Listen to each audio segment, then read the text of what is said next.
నమస్తే. Welcome to our channel. నేను మిషాల్ని. YCP నేతలు చేస్తున్న నిరసన కార్యక్రమం ఈరోజు ఎడ్ల బండి మీద ఆటోనెక్కించి ఆ ఎద్దుని ఎంత బాధ పెట్టిస్తున్నారో అది చూసి సహించలేక అంటారు కదా. ఇది బాధపడుతూ ప్రముఖ యాంకర్ రష్మి ట్విట్టర్లో పోస్ట్ అయితే పెట్టింది. వాళ్ళని ఎటువంటి శిక్ష పడేలా చూడండి అని అంటూ తను ట్విట్టర్లో పోస్ట్ పెట్టడం, నిజంగా ఎందుకు ఆ ఎద్దుని అంటే మూగ జీవిని ఇంత ఇబ్బంది పెడుతున్నారంటూ తను ట్విట్టర్లో పోస్ట్ అయితే పెట్టింది. ఇది నిజానికి ఇంకా ఎంత దూరం వెళ్ళే ప్రయత్నం అయితే ఉంది. దీని మీద పూర్తిగా విశ్లేషించడానికి మన స్టూడియోలో ఉన్నారు సీనియర్ జర్నలిస్ట్ డాక్టర్ కనకదుర్గ గొడ్లమణి గారు ఉన్నారు. వారిని అడిగే విషయాన్ని తెలుసుకునే ప్రయత్నం చేద్దాం. నమస్కారం. నమస్తే మేడం, మొత్తానికి చూసుకుంటే ఈ రోజు వాళ్ళు నిరసన కార్యక్రమం అంటూ ఒకటి చేస్తూ వైసీపీ నేతలు తనేమో భూమన అభినయ్ రెడ్డి అంట మరి ఎడ్ల బండి మీద ఆటో ఎక్కించి మరి వాళ్ళు నిరసన కార్యక్రమం చేస్తున్నారు. ఏంది మేడం దీనికి అసలు స్పందన? అది అంటే మనం ఏదో చాలా తెలివిగా చేస్తున్నాము, మనం ఏదో నిరసన తెలియజేస్తున్నాము, తెలుగుదేశం పార్టీని ఇరుకుని పెట్టేద్దాము అని అనుకుంటే ఇవాళ వైసీపీ ఇరుకుని పడింది. ఎందుకంటే ఇప్పుడు డీజిల్ కొరత, పెట్రోల్ కొరత అని చూపించడానికి ఒక వినూత్న ప్రదర్శన అట. ఇవాళ ఎక్కడైనా మీకు డీజిల్ పెట్రోల్ కొరత ఉందా? లేదు. ఇవాళ ఆంధ్రప్రదేశ్ చూడండి, తెలంగాణ చూడండి, ఎక్కడా లేదు. అసలు క్యూలే లేవు, ఖాళీగా ఉన్నాయి బంకులు. అయితే వీళ్ళు ఏం చేశారంటే అతి తెలివికి పోయి ఎడ్ల బండి మీద ఆటో ఎక్కించారు. అంతటితో ఆగకుండా మీరు చూశారు, అభినయ్ రెడ్డి పేరుంది, భూమన అభినయ్ రెడ్డి అని. అతను పాప నిరసన తెలియజేస్తున్నాడు ఫ్లెక్సీలు కట్టి. ఇక్కడ బాధాకరమైన అంశం ఏంటంటే ఒక మూగజీవిని హింసించారు. ఏ రకంగా అంటే ఇప్పుడు ఎడ్ల బండి అన్నప్పుడు ఎడ్లు కదా బండిని ఈడుస్తాయి. ఆ బండి మీద మళ్ళీ ఆటో ఎక్కించటం ఏంటి? పెట్రోల్ లేదని తెలియజేయడానికి నీ మెడకి నువ్వు ఒక తాడు కట్టుకుని ఆటో లాగాల్సింది అభినయ్ రెడ్డి, లేకపోతే నడువుకు కట్టుకుని. పోనీ మెడకంటే ఇదైపోతాడు, చనిపోతాడు. నడువుకు కట్టుకుని ఆటో లాగచ్చుగా తెలివి.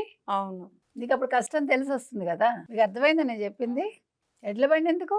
నీకు నిజంగా నిరసన తెలియజేయాలి, నువ్వు చాలా కన్సర్న్ నీకు మనుషులంటే అనుకుంటే, లేదు పాపం ఆంధ్రప్రదేశ్ విలవెల్లాడిపోతుంది అనుకుంటే, నేను అడుగుకు ఒక పలుపుతాడులాగా ఉంటుంది చూడండి, అది కట్టుకుని ఆటో లాగితే నీకు మంచి పేరు వచ్చేది. అబ్బో భలే చేశాడే అభినయ్ రెడ్డి, నిజంగా ఎంత ప్రజల గురించి ఆలోచిస్తున్నాడు, తన్ని తాను బాధ పెట్టుకున్నాడు అని వాళ్ళు హీరో అయి ఉండేవాడు. కానీ నువ్వు చేసిన పనికి ఆ మూగజీవి వేదన చూస్తుంటే అందరికీ మనసు చలించిపోయింది. ముఖ్యంగా రష్మి అమ్మాయి కొంచెం జంతువుల పట్ల ఎక్కువ ప్రేమ చూపిస్తుంది.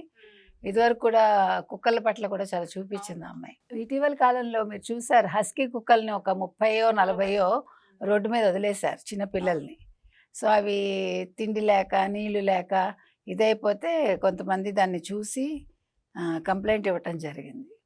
వాటిని గురించి కూడా అమ్మాయి స్పందించింది. సరే అవన్నీ ఓకే, తను స్పందించడం చాలా కరెక్టు.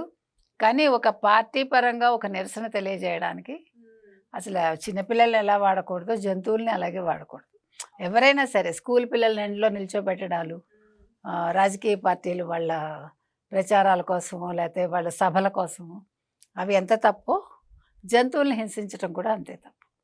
అంటే మీకు ఏ జంతువు అయినా సరే, మనం ఈ మధ్యకాలంలో మంచి మంచి వీడియోస్ చూస్తున్నాం. మీకు ఒక పెద్ద పక్షి, అంటే అది కొంగ కాదు, కొంగలాగా ఉంటుంది. ఆ పక్షిని ఒక అతను సంరక్షించాడు. ఇది జరిగి చాలా రోజులైంది. అతను ఎక్కడికి వెళ్ళినా అతను మంచిగా అయిపోయాక ఆ పక్షి అతని ఇంట్లోనే ఉండేది. అతనితో పాటు పొలానికి వెళ్తుంది, వస్తుంది. అతను ఎక్కడికి వెళ్తే అక్కడికి ఎగురుతూ అతను వెంట వెళ్ళేది. బీహార్, ఉత్తరప్రదేశ్లోనూ వాళ్ళకి అది రాష్ట్ర పక్షి కూడా. సో గవర్నమెంట్ ఒప్పుకోలా, ఆ పక్షిని జూకి పంపించేశారు. అతను చాలా ఫీల్ అయ్యాడు. అలాగే నెమళ్ళని పెంచుకునేవాళ్ళు, తర్వాత జింకల్ని పెంచుకునేవాళ్ళు. అంటే అవి దెబ్బతిన్నప్పుడు మన దగ్గరికి వస్తాయి చూడండి, చిలకలు పిచ్చుకలు, మనం కాపాడి వాటిని మనం పెట్స్ అయిపోతాయి.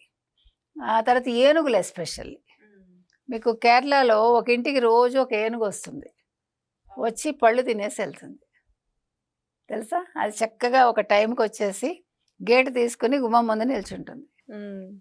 భలే ముచ్చటగా ఉంటుంది. ఇంకొక ఏనుగు ఆ పళ్ళు పెట్టే వాళ్ళ ఇంటికి వచ్చి ఒకరోజు ఏడుస్తుంది. ఎందుకు తెలుసా? దాన్ని అడవి దోమ కుట్టింది.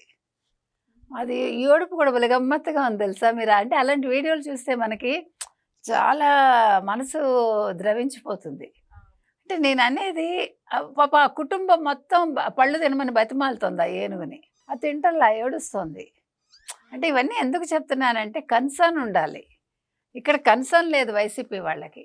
అంటే వాళ్ళకి మనుషుల మీద ఎలాగా లేదు, జంతువుల మీద కూడా లేదు. అవి మూగజీవులు కదా, అవి ఏం చెప్పుకుంటాయి. అందులో ఈ వేసవికాలం ఏమవుతుందంటే వాటికి దాహం వచ్చేసి, మీరు ఎప్పుడైనా మీకు పల్లెటూరులో ఉంటే తెలుస్తుంది, ఎద్దులు ఇట్లా కార్చేస్తాయి నోట్లోంచి, చుంగలాగా వస్తుంది పాపం. అంటే అంత దాహం వేస్తుంది వాటికి. అవన్నీ పట్టించుకోకుండా ఇతను భూమన కరుణాకర్ రెడ్డి కొడుకు ఇతను, అది తిరుపతికి చెందినవాడు. సో నిరసనేమో కానీ ఇప్పుడు ఇతను తీసుకెళ్ళి జైల్లో వేయాలి. అది ఆవిడ పేటాకు కూడా దాన్ని ఆ లేఖని ఇది చేసింది, అంటే తను పెట్టిన ట్వీట్ని శిక్ష పడాలి, శిక్ష వాళ్ళకి పడాలి కఠిన అని శిక్ష అంటుంది. పడాలి మనం కూడా అదే చెప్తున్నాం.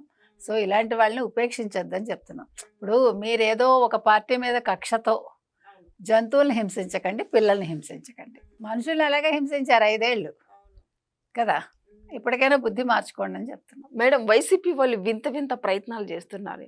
ఇప్పుడు ఒక వింత ఇదైతే నిన్న అంబటి రాంబాబు కూడా ఒక వింత చేశాడు. అది నెక్స్ట్ జగన్మోహన్ రెడ్డిని సీఎం చేసుకుంటాడంట మేడం. అంటే జగన్మోహన్ రెడ్డిని అంబటి రాంబాబు సీఎం చేస్తాడా, లేదా రాష్ట్ర ప్రజలు సీఎం చేస్తారా?